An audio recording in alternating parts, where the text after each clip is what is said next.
Good morning, all surveyors out there. This is Joe Thomas, Geometronics Manager for the Oregon Department of Transportation. I just wanted to welcome you to our first of what we hope to be a series of webinars. You know, with the recent travel restrictions, it became impractical to try and hold any kind of a conference or seminar or training session, so we hope this will give surveyors the opportunities to get the training they need and the valuable PDHs that their license requires. So this is the ORGN-OCRS update webinar, and this is going to be put on by Randy Oberg and Ken Bays. And so I'll turn it over to them. First turn it over to Randy, and he can go over some housekeeping items and then start on with the program. Thank you, Joe. And first, I just want to cover some housekeeping items, just some things that we should cover before we start. I'd like to welcome you all to the first OCRS ORGN update webinar. And first, if you're dialing in, please mute your phone. Sometimes our ability to mute them here isn't complete, so if you have that ability, mute your phone. Second, all the questions that are going to be asked during the webinar, we're going to answer those at the end, so I'll show you how to submit those questions. So when you submit your questions, up at the upper right-hand corner of the presenters box or the participants box, there is a little 3 lines, and if you click on that, you will get a note that says send note to all presenters. You can type in your notes there, and we have somebody who's monitoring that who can then go through and put those questions together for us, and we'll answer them all at the end, both me and Ken. So feel free to submit your questions that way. This webinar is being recorded. We haven't yet figured out where we're going to place them, but somewhere on the Geometronics page is my understanding, and we'll be getting that out to you as well. We also are going to do a SurveyMonkey after this. Since this is our first webinar presentation doing the conference this way, we'd like your feedback and things we can do better to improve this webinar. Okay, so let's get started. So my name is Randy Oberg. I have been with Geometronics now for 13 years, and 10 of those have been helping with the management and running of the Oregon Real-time GNSS Network. I want to talk about a few things. This picture is one of the pictures that I'm going to be, I'll tell you about. We were out at Alkali Lake doing an upgrade for part of this GLONASS network that we've been working on. So in this presentation, I want to cover just the update of where we are with GLONASS and the ORGN, a little bit of case study on our partnership with Plate Boundary Observatories and ODOT, and a review of the ORGN and the Geometronics Toolkit, using that, and then also review some of the ORGN products and services that are available to you as surveyors. Okay, in April 2016, we had 57 of our 98 ORGN stations that were GLONASS, and what this meant to you as a land surveyor is that you could only get GLONASS coverage if your master station, so we deal with a master auxiliary network and a MAX solution, if your master station was GLONASS. So that limited you to the areas where you could actually have a GLONASS corrector. Well, in January of 2017, we increased that number to 85 of 98 of our stations. And this was part to deal with the partnership that we had with PBO. So it was, we went from 57 to 85. So now we're at 86% of our stations are GLONASS, almost our whole network. And this all came about with this MOU, or Memorandum of Understanding, that we partnered with UNAVCO to upgrade their stations to GLONASS. And something I want to point out is it said, the MOU is to foster cooperation and coordination and partnership between UNAVCO and ODOT. Well, we've always had a very good relationship with UNAVCO. They've been a great partner. I think 34 of our stations out there are UNAVCO stations. They've always worked very well with us, and so this was the project. We were going to purchase 19 Septentrio Polar RX5 reference sensors, and UNAVCO was going to purchase 13 that would go in Oregon. They purchased, I think, 500 total for all over, but 13 of those were going to go in Oregon that they were going to do, and we were going to do 19. 32 stations total in Oregon that were going to be upgraded. The red dots on here show the ones that we were going to provide sensors for, and the yellow dots were the stations that UNAVCO was going to provide sensors for. So the first question that came up, well, I want to show the partnership. This is the group that we were working with. We've got Ken Austin here, Chad, Neil, who is from Septentrio, and then me and Ken. This was a site that we did out at Kings Valley at Sunrise Farms.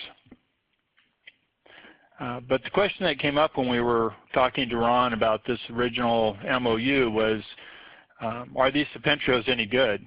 Because they ended up being about half the cost of what we were paying for sensors from Leica, and they ended up being an excellent choice. They have mitigation for interference. They'll do it automatically, which basically they were talking about interference from frequency interference. And that's like, remember the big scare a couple years ago with light squared? This was to help mitigate that issue. It also had the ability to use notch filters, which are basically taking those frequencies and clipping out little sections, so you were able to really get down to the nitty-gritty. It mitigates multipath. These are 544 channel receivers. They will pick up all the constellations, GPS, GLONASS, Badeau, Galileo. There's a myriad of sensors, a myriad of constellations that they will pick up. It's just, and at no extra cost, which was a great thing. I wanted to show you just some of the sites we visited, and it was great. We got to go all over the state and do this. This is down at OIT. This replaces the site we had down there at Klamath Falls. We were getting a data stream from Klamath Falls Rhine Cross, a private organization, and now we're receiving it from OIT. So now we have a GLONASS station in Klamath Falls, which is great because that fills in the southern part of the state. In the upper right-hand corner is at John Day Airport.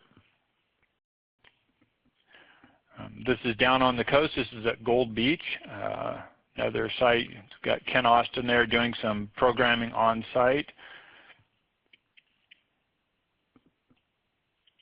And this here is out at La Grande, on station P022. Out at La Grande, we did an upgrade there.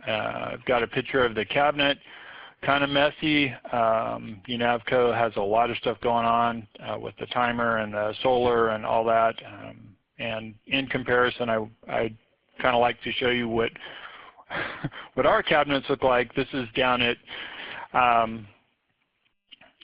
Grass Valley, and I don't know. I'm kind of proud of how well we've put these things together and thought them out, with the timer and the battery charger, but try to do a very neat installation. So anyway, just a comparison between the two. No poking at PBO for their messiness, but kind of. So this is our plan for the summer of 2017. We have about, 7 more stations we'd like to get in completed. The yellow ones are ones that ODOT is planning on putting Leica receivers at. The red circles are ones that are UNAVCO sites. 2 of these, Ontario and Harper, are already installed. They just haven't been, there's some IT issues that we need to work on, and we're waiting for the weather to get better so we can get back out there to get those fixed. This yellow one here is Unity at the Burnt River High School, and that'll be going in this summer. The other ones are one down here at Powers, and then we have one at Shantico Junction, another one at Baker City, and then this one is down at Burns. It's called Wrights Point. Another one that's part of this whole process where, to cover down to Highway 20. So then we will be at 94%. We'll have a few more that we would like to bring in that are still out there that are GPS only, but pretty good for a promise we made years ago that we were going to go to GLONASS, that we're going to be there at 94% of our stations by the end of this summer. So I'd like to go over just a little bit of our web page, just as a review. Talk to you about our ORGN status map, or the toolkit.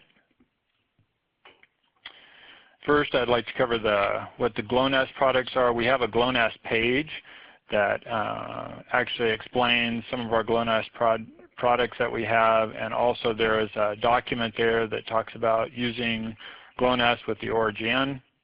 So that's a good document, reference document for you guys to refer to. If we get into the toolkit,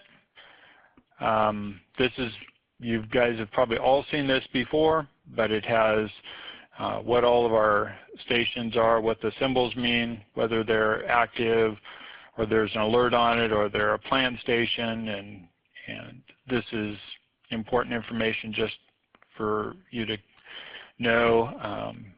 Also with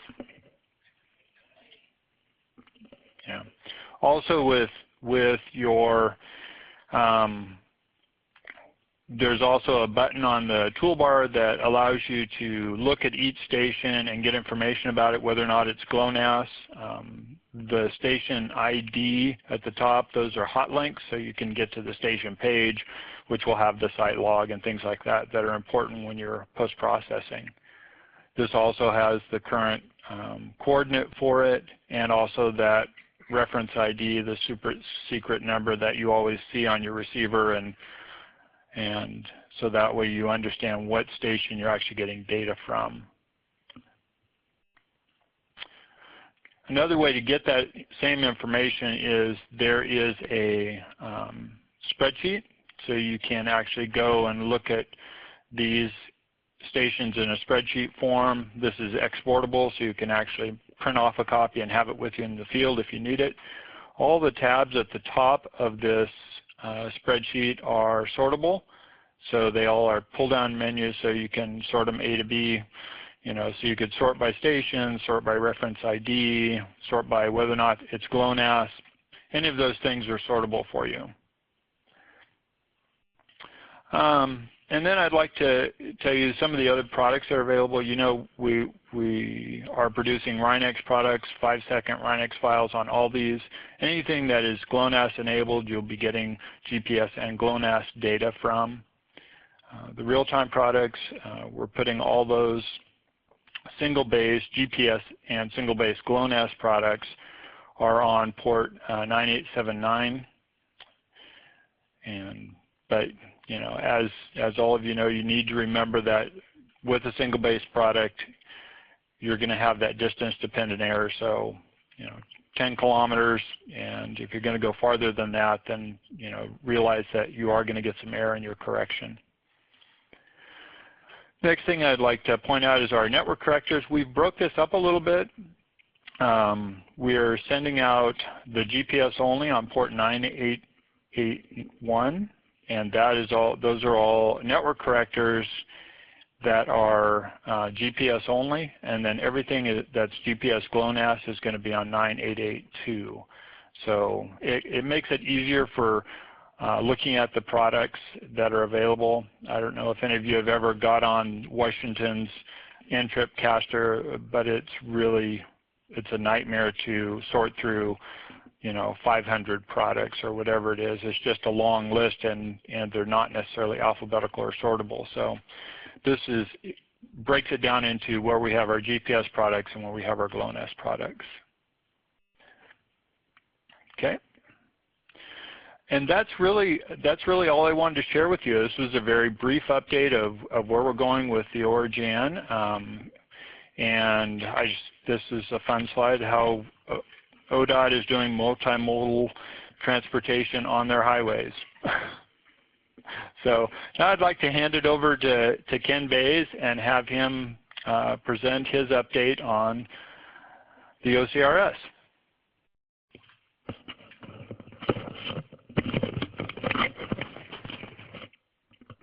Good morning, everybody. Good to be here. Good Monday morning, and welcome again to our first webinar where, like Randy said, we're going to get feedback from you as we go, and we'll have a Survey Monkey up. I understand some of you couldn't get in on the VoIP sound, the voice over internet, and have gone to the phone, but we'll try and figure that out later, why that did or didn't happen, and see if we can correct that next time.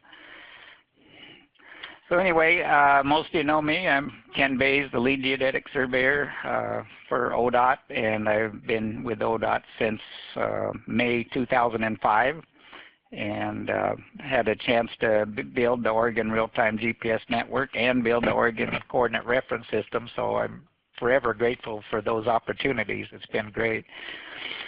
So just an overview of what I'm going to talk about. You may or may not know we had 20 original OCRS zones, and we designed 19 more zones, and I'm going to go over the legal status of the OCRS zones, the old and the new, and I'm going to show you statewide distortion maps of the new zones that we created, even comparing those to distortion maps of the old state plane coordinates and the kind of distortions they give you throughout the state, a little more detail than we have shown you in the past. We have some new distortion maps that may be interesting to you. And then I'm going to show you where to get more information on the Oregon Coordinate Reference System. So these are the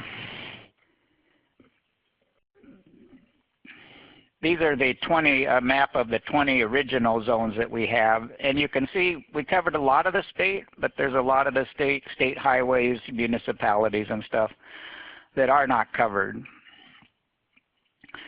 So, but those original zones, they became effective in January 1st, 2012, the original 20 zones. That's when they were filed with the Secretary of State, but they were required to be an administrative rule by Senate Bill 877, which was passed in 2011. And the Senate bill moved all the definitions of the existing state plane coordinates from ORS Chapter 93 to the new ODOT administrative rules, and they placed all the definitions for the new Oregon Coordinate Reference System in the new administrative rule. So that was passed in 2011, but then after that was passed, we formed an advisory committee to approve the administrative rule. So Senate Bill 877, Section 7, Number 3, required ODOT to appoint the following advisory committee members. So the Senate bill didn't just require us to put those in administrative rule. The legislature actually required us to appoint this advisory committee. And 2 members would be from the Oregon Department of Transportation. 2 members would be county surveyors in Oregon who are also members of the Oregon Association of County Engineers and Surveyors. and 2 members representing professional surveyors in private practice in Oregon. We are not required to, but we have taken that to mean we will go through the Professional Land Surveyors of Oregon, and we have been asking the chair of the PLSO to give us nominees that meet that criteria, because we figure they're more involved. PLSO was involved in helping us get this law through the legislature, and so we think that's just the right thing to do, even though it's not absolutely required.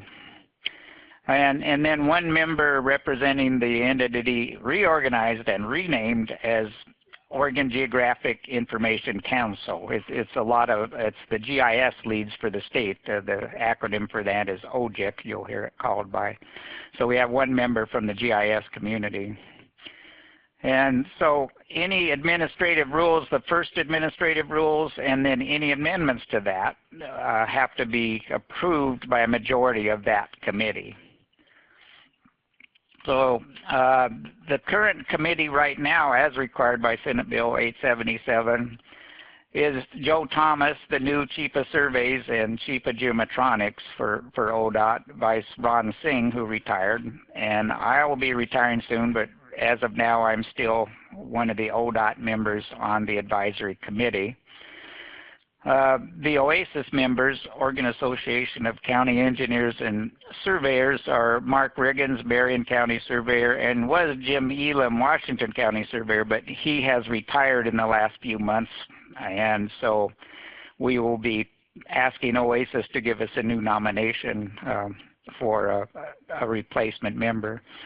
And the 2 Oregon land surveyors in private practice at this time are John Miter and Gary Hickman. And again, we received those nominations from the Professional Land Surveyors of Oregon, and both of them enthusiastically agreed to accept that position. It's not a real time-consuming position. And the other, on the OGIC, the GIS guy is Brady Callahan from State Parks. He's on, and he's been a valuable input even in designing the zones and giving us feedback.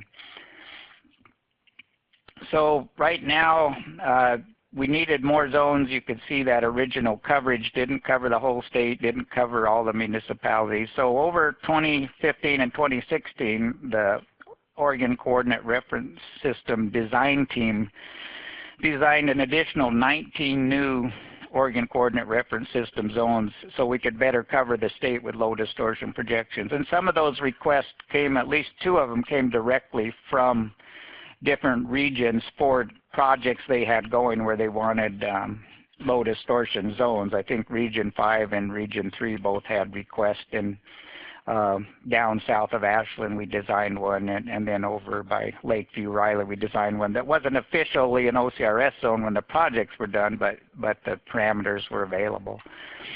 So we met in August 9th last year, the advisory committee for the OAR, and they approved all the 19 new zones that were designed over the previous year there. And so the amended OAR adding the 19 new zones to the original 20 was approved by the Oregon Transportation Committee on December 15th last year, and they actually became effective in January. Again, when they're filed with the Secretary of State is when they actually become effective to use. So those are up. This is the Secretary of State's website. Up at the top, it may be hard for you to read, but it says these are the Oregon administrative rules filed through February 15th of 2017, but we had them up in January. And just a reminder, I threw this slide in. It kind of zoomed in on a section of the web page. It said, remember that the administrative rule not only has the Oregon Coordinate Reference System, all 39 zones now, but it contains the definitions of the original state plane coordinates, both the NAD 83 and the 1927 versions of those. So all of these three systems make up what's kind of confusing, the Oregon and coordinate systems, and the Oregon coordinate reference system is the only one that's low distortion of those three, but they're all perfectly legal to use for survey purposes, and so they didn't go away, the state plane, but this is where you find the state plane coordinate. So on the web page itself, you go to a zone, it says see editor's note, and so I blew this up a little bit. Editor's note, tables reference are not indicated in the rule text, so you have to click and get a PDF copy of the tables that have the parameters for each zone. And the parameters include the false northing, false easing, what kind of zone it is, the scale factor, etc. So those are available on a PDF table downloadable from the Secretary of State's web page if you actually need those tables. So here's the state now, just a general map of all 39 zones, the 20 existing ones and now the 19 new ones. A little misnomer, they're all existing now. So all 39 zones. And you can see we've covered a lot of the state. This is kind of a general map of where the zones are, of course. But I just wanted to show you to review. Okay. This is the distortion map that's coming up. I think I've got a little delay here. Yeah, okay. I think it's up on your screen now. We're monitoring this as if we're watching it and giving it the same time. I'm seeing my screen before you participants see it, it looks like. So you should be seeing right now the state plane coordinate system of NAD 83, the distortion maps of the state plane coordinates. And this, of course, was one of the several reasons that we decided to design a more low distortion mapping projections to begin with. You can see the black here is 280 parts per million. The best you get is plus or minus 40 parts per million is the green. And you can see you got a little green in the north zone, you got a little green down here in both zones. And that's the only parts of the state in the state plane coordinate system that are even below 40 parts per million, which we said was not good enough for going towards engineering automation and the work we want to do with modern surveying instruments. So I'm waiting until this next screen comes up. Randy's seen a delay. I don't know if you guys are. It's interesting. Okay, so this is it's the same as the map I just showed you, but it takes out everything except the part of the state plane coordinates. It has the little green zones, the little puny micro zones that are even down to 40 parts per million with state plane coordinates, just to emphasize the point of they don't do the job for what we want to do. Okay, this is a map of all 39 zones of the Oregon coordinate reference system that are plus or minus 40 parts per million. A good part of the state, except the high part of the mountains where ODOT was smart, they put their highways down low, right? So you can see a lot of the highways, a lot of municipalities are covered. But wait, there's more, as they say on late night TV.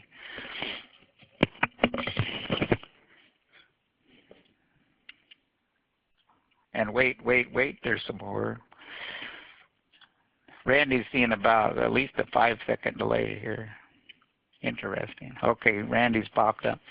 So not only, the last one was showing how the Oregon Coordinate Reference System, the parts of the state were below 40 parts per million, but notice this map has a different legend, even down to 10 parts per million. Now look how good we've even covered plus or minus 20 parts per million, even 10 parts per million on a lot of the major highways, a lot of the municipalities. So we feel pretty good. We probably won't have to design any more Oregon Coordinate Reference System zones. Anywhere you need low distortions are probably very small areas that you could do a project zone or something. But again, we did design some of the new zones specifically in request for ODOT projects from the region. So we appreciate your feedback and getting us started on those. So we did the other big thing we did, took a lot of effort. Mark Armstrong, you probably don't see it yet, but we have a new edition of the handbook and user guide for the Oregon Coordinate Reference System. I've got a little screenshot of the cover here, but okay, Randy's as participant is seeing it now. So make sure you it's downloadable from our OCRS webpage, which I'll show you in a minute, but the latest version is 3.01 in February of this year. And there's more information than what was in the old version. It still has all the distortion maps. This happens to be one of the original zones, but there's distortion maps for all 39 zones in there, and the parameters for all zones, and check coordinates for all zones in there. So that handbook's downloadable from the OCRS website. And there's a lot of stuff on the OCRS website. It's pretty good. You can get the zone maps. You can download the parameters right there. Probably the most downloaded thing on this is the OCRS handbook and user guide. And that user guide, Mark Armstrong's been the main author for all the editions that we've had of it. And he's done a heck of a job. And there's just a lot of documentation of why we did it. Some of the 21 best practices we used when we designed all those zones. And there's a lot of good basic geodetic information in there on plane coordinates, on datums and stuff. If you just want a little background on coordinates and geodesy, there's some really good diagrams and information there. So that's available from this OCRS website. So I've got the big long URL down there for that website, and that could change. We don't know. And then I'm bringing up and Randy just pointed out we're going to put the .dat file with all the new zones up on that website that I just showed you. And Randy showed you briefly the online toolkit. Remember, the Geometronics online toolkit also has a section for working with the Oregon Coordinate Reference System where you can get I won't go into it now. That might be a good subject for another short webinar if you haven't used it, but you can go in and get distortions and stuff and see what zone works best for your projects in that. And they just updated that, so all the 39 zones are now in that. So again, that's a big long URL, and they keep changing the URLs. Both Randy and I, I only remember one website. For the Oregon Real-time GPS Network, when we started it, they gave us this virtual URL, just like tripcheck.com. You don't have to remember a big long URL for ODOT, highways, blah, blah. So I just remember the ORGN.net, and then I click on the links. And then the links, you got a link right to the toolkit, and you'll get another link to that Oregon Coordinate Reference System page. And so that's the easiest way to get to those. You don't need to remember any links really at all. So in summary, we added 19 new zones. We have a total of 39 OCRS zones now. They're all legal and up on the Secretary of State's website. So when you do a plat with them, you don't have to, on the plat narrative, you don't have to list all the zone parameters. You can just say basis of bearing, Oregon Coordinate Reference System, Salem Zone, or whatever. I showed you the statewide distortion maps of the old state plane coordinates and how much better we have the state covered now for the type of work we're doing now and the type of instrumentation that we're using now. And then just a few places to find more information on the Oregon Coordinate Reference System. So I just want to say goodbye to you all. I'm retiring here shortly and moving to my cabin in the woods. So it's just been really good working for ODOT, really good opportunity, really good people to work with. So I just want to say adios amigos. And that's all we have. Yeah. Okay. Yeah, we're going to look at the questions now and see if we can get that. Oh, Eric says no questions yet. So if you have any questions, go ahead and submit some and we'll look at them.